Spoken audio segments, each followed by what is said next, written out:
Hivi karibuni, ninaomba kwa ridhaa yako nisieleze kwa undani matokeo ya utekelezaji wa majukumu hayo kwa leo. Hapa nitayarejea kwa uchache na zaidi nitaeleza kwa ufupi mafanikio tuliyoyapata kati ya mwezi Julai na Desemba 2025. Mheshimiwa mgeni rasmi, katika kipindi hicho cha miezi sita kati ya Julai na Desemba 2025, TAKUKURU kwa mfano imefanikiwa kuokoa zaidi ya shilingi bilioni 60.2 kupitia operesheni mbalimbali za uchunguzi. Fedha hiyo imerejeshwa serikalini na nyingine kutumika katika utekelezaji wa miradi ya maendeleo kadri ilivyokusudiwa, hivyo kuchangia katika ustawi wa wananchi. Pamoja na kazi za uchunguzi, katika kipindi hicho cha miezi sita, TAKUKURU iliendelea kutekeleza jukumu la kuelimisha umma kuhusu madhara ya rushwa na kuhamasisha ushiriki mapambano dhidi ya adui rushwa. Uelimishaji huu umefanyika kwa makundi mbalimbali katika jamii kuanzia vijijini hadi mijini. Aidha, katika hatua ya makusudi ya kuendelea na juhudi za kujenga kizazi kinachofahamu tatizo la rushwa na kushiriki kulikabili, TAKUKURU kwa kushirikiana na Taasisi ya Elimu Tanzania yani TET zimeendelea na hatua ya kuingiza maudhui kuhusu mapambano dhidi ya rushwa katika mitaala ya shule na vyuo. Maudhui hayo yaliyochopekwa katika somo la historia ya Tanzania na maadili kati ya Julai na Desemba 2025 yameingizwa kwa ngazi ya darasa la 6, kidato cha 4 na cha 6 pamoja na ngazi ya vyuo vya kati na vyuo vikuu. Maudhui kama haya tayari yameingizwa katika somo hili kwa darasa la 3, darasa la 4 na la 5 pamoja na kidato cha kwanza, kidato cha pili na kidato cha 5.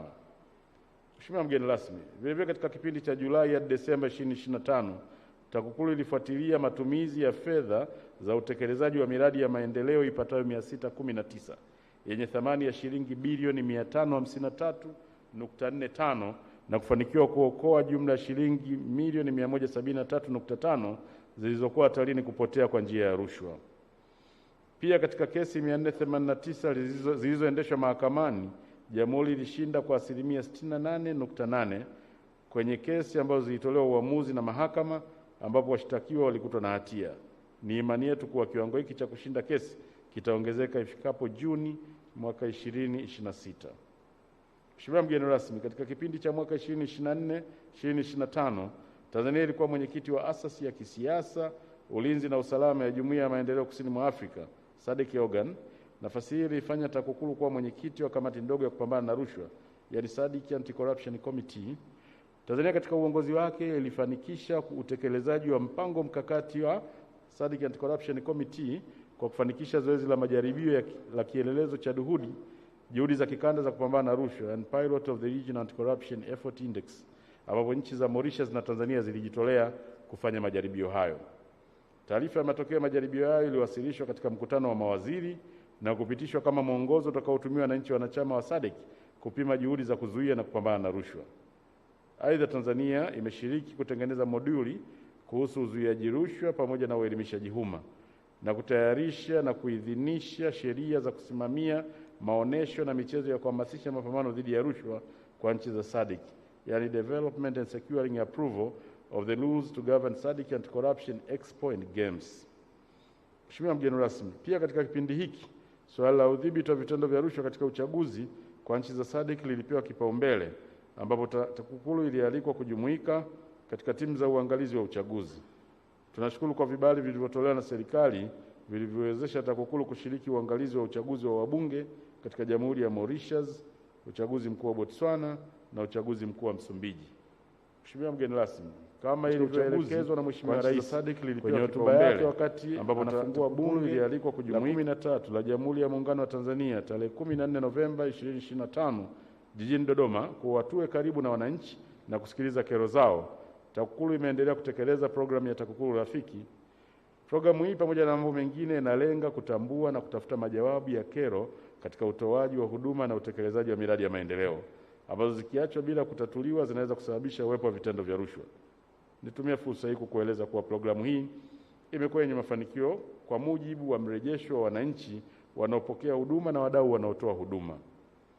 Mheshimiwa mgeni rasmi, katika mkutano huu kwa madhumuni ya kuongeza ueledi katika utekelezaji wa kazi zetu za uchunguzi, uzuiaji, uelimishaji, intelijensia, uendeshaji wa mashtaka, utawala na usimamizi wa rasilimali watu, tunatarajia kuwasilishwa kwa mada mbalimbali na kujadiliwa na wajumbe.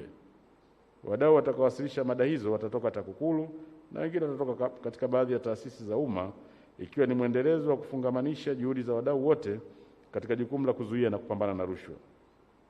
Mheshimiwa mgeni rasmi, kipekee na kwa heshima kubwa ninapenda kukujulisha kuwa katika mkutano mkuu huu tunatarajia kufanya shughuli za kijamii za matendo ya huruma, ikiwa ni pamoja na kugawa mashine 2 za kuwasaidia watoto waliozaliwa kabla ya kutimiza umri wa kuzaliwa maarufu kama watoto njiti kwa hospitali ya rufaa ya mkoa wa Morogoro. Mashine hizo ambazo ni Infant Radiant Warmer pamoja na Neonatal Resuscitation Care System za kusaidia kuwapa watoto hao joto na kupunguza madhara ya homa ya manjano zimenunuliwa kutokana na michango binafsi ya watumishi wa TAKUKURU nchi nzima. Mheshimiwa mgeni rasmi, mpaka sasa tumekabidhi mashine kama hizo kwenye hospitali za mikoa 9 ambayo ni Arusha, Ruvuma, Njombe, Mbeya, Songwe, Rukwa, Katavi, Dodoma na Pwani. Wiki hii tukiwa hapa Morogoro tutakabidhi mashine kama hizi katika hospitali ya rufaa ya mkoa wa Morogoro, na wiki ijayo tunatarajia kukabidhi mashine za aina hiyo kwa hospitali za rufaa katika mikoa ya Kilimanjaro na Tanga. Ni kusudi letu kuzifikia hospitali zote za rufaa katika mikoa ya Tanzania bara ili kuimarisha afya za wanajamii, kwa sababu mapambano dhidi ya rushwa yanahitaji nguvu kazi thabiti na yenye afya imara. Mheshimiwa mgeni rasmi, unafahamu TAKUKURU inaendeshwa kwa ruzuku za serikali. Hatufanyi biashara ya aina yoyote. Tungeweza kusema kwamba tunarejesha faida tuliyopata kwa jamii. Haturejeshi faida hata kidogo. Kama ulivyokishasema, haya ni matendo ya huruma. Mashine hizi zinanunuliwa kwa michango ya watumishi wa TAKUKURU. Kwa hiyo hata mara moja hii isinasibishwe na ile corporate social responsibility. Haya ni matendo ya huruma kutoka mifukoni mwa watumishi wa TAKUKURU. Nipenda kuliweka sawa hilo. Mheshimiwa mgeni rasmi, nitumie jukwaa hili kuwashukuru sana taasisi wenza ya mamlaka ya kuzuia rushwa na uchumi Zanzibar, ZAECA, ambapo tumekuwa tukifanya kazi bega kwa bega kuhakikisha kwamba kero ya rushwa na uhujumu uchumi zinadhibitiwa Tanzania bara na Zanzibar. Nitumie fursa hii pia kuwashukuru wadau wengine wa mapambano dhidi ya rushwa nchini kwa kuwa sehemu ya mafanikio niliyoyataja, kwani kila mmoja alijitahidi kutimiza wajibu wake. Rai yetu kwa wadau wote ni kuendelea kushirikiana na TAKUKURU kulikabili tatizo la rushwa nchini, huku tukikumbuka kauli mbiu ya TAKUKURU isemayo kuzuia rushwa ni jukumu lako na langu, tutimize wajibu wetu.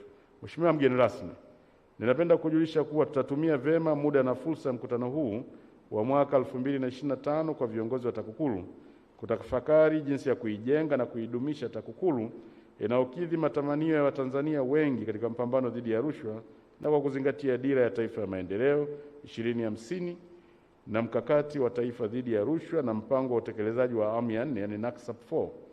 Utakuwa mkutano wa kazi ili kwa pamoja tuendelee kuimarisha kwa vitendo jitihada za serikali katika mapambano dhidi ya rushwa nchini kwa manufaa ya wananchi na taifa kwa ujumla. Kazi na utu, kuzuia rushwa. Mheshimiwa mgeni rasmi, Mheshimiwa Waziri, viongozi waandamizi wa serikali mliopo, viongozi wa TAKUKURU, wageni waalikwa, mabibi na mabwana. Baada ya maelezo haya ya utangulizi, kwa unyenyekevu sasa ninaomba nimkaribishe Mheshimiwa Ridhiwani Jakaya Kikwete, mbunge, waziri wa nchi, ofisi ya Rais, menejimenti ya utumishi wa umma na utawala bora, aweze kukukaribisha Mheshimiwa Waziri Mkuu ili